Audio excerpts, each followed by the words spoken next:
बच्चों नमस्कार। तो आइए हम अपने वसुधैव कुटुंबकम चैनल में नए विषय वस्तु के साथ हाजिर हैं। आज के प्रेरक प्रसंग के जो चयनित व्यक्ति हैं महापुरुष डॉक्टर सर्वपल्ली राधाकृष्णन जी। ये हमारी प्रेरक प्रसंग की तीसरी श्रृंखला है। तो आइए हम उनके जीवन परिचय पर कुछ नज़र डालें। प्रेरक प्रसंग को बताने से पहले इनका जन्म 1888 ईस्वी में तमिलनाडु के तिरुतानी गांव में हुआ था। इनके पिताजी का नाम वीरास्वामी और इनकी माता सीतम्मा थी।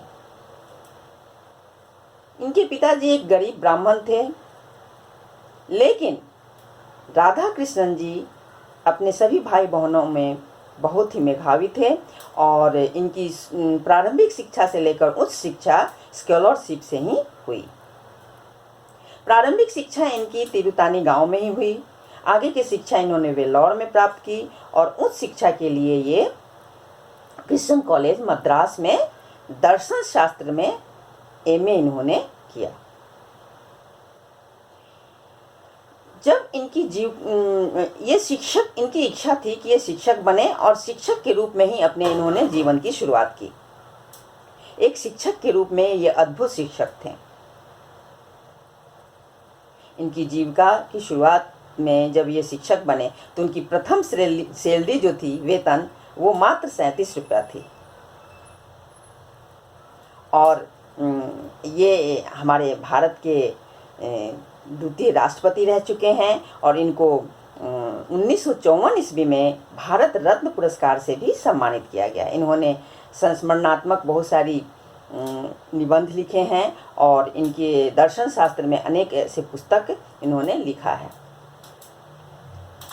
ये गैर ईसाई समुदाय के ऐसे पहले व्यक्ति थे जिनको अमेरिकी सरकार ने टेम्पल्टन पुरस्कार 1975 में दिया था, जो इनके मरणोपरांत था। और ये पुरस्कार धर्म के प्रचार प्रसार के लिए दिया जाता था। ईसाई समुदाय हमेशा हिंदू धर्म की आलोचनाएं किया करता था और इस पर हमेशा ये एक चिंतक की तरह सोचते थे कि क्यों ऐसा है। फिर इन्होंने निर्णय किया कि क्यों नहीं मैं हिंदू धर्म से संबंधित सभी जितने वेदांग हैं वो पढ़ूं। और तब इन्होंने सारी रचनाएं वेद उपनिषद आरण्यक सारी चीज़ें ये पढ़ डाली। तब इन्हें पता चला कि हिंदू धर्म जो है उनमें जो साहित्य है या उसके धर्म में जो वर्णित है वो कोई धर्म नहीं, एक जीवन दृष्टि है।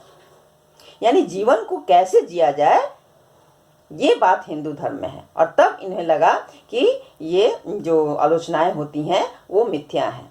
इन्होंने धर्म के प्रचार प्रसार के लिए भी काफ़ी काम किया।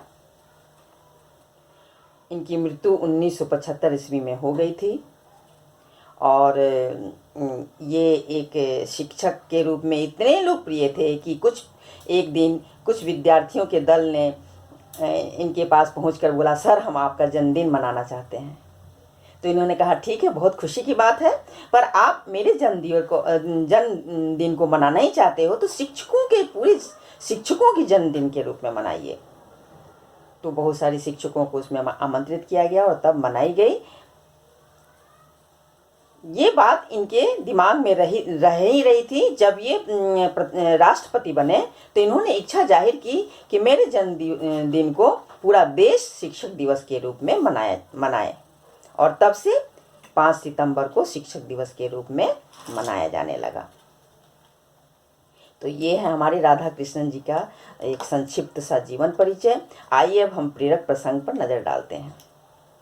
जैसा कि आपको पता है 1888 में इनका जन्म हुआ था और जब ये कुछ बड़े हुए तो तब भी हमारे देश में अंग्रेज़ों का ही शासन था। तो ये एक किसी भाषण के दौरान एक अंग्रेज़ ने इनसे व्यंग में मजाक के लिए पूछा कि हमारे देश में देखिए कितने अच्छे लोग गोरे गोरे लाल लाल हैं, आपके देश में ऐसा क्यों है, इतने बिखरे बिखरे से लोग क्यों हैं, कोई गोरा कोई काला कोई ब्राउनिश। डॉक्टर राधा कृष्णन जी मुस्कुराने लगे, कहें बंधु आपने सही कहा, हमारे देश में लोग अलग अलग रंग के हैं, और घोड़े अलग अलग रंग और रूप के होते हैं, गधे एक ही रंग के होते हैं। वो अंग्रेज महाशय समझ गए कि हाजिर जवाब राधा कृष्णन ने उन्हें अपने हाजिर जवाबी से परास्त कर दिया है और वो झेपते हुए वहाँ से चले गए। राधा कृष्णन ने कहा कि जो अलग अलग रंग विविधता का प्रतीक है, हम अलग अलग रंग के हैं फिर भी एक हैं। और उन्हें समझ में आ गया कि राधा कृष्णन से कोई जीत नहीं सकता है। तो ये हमारा एक छोटा सा प्रेरक प्रसंग था राधा कृष्णन जी के बारे में। आशा है आपको हमारा ये वीडियो पसंद आया होगा। अगर पसंद आए तो लाइक कीजिए, शेयर कीजिए और सब्सक्राइब कीजिए। तो चलिए फिर मिलते हैं हम अगले विषय वस्तु के साथ। तब तक के लिए नमस्कार। जय हिंदी, जय भारत।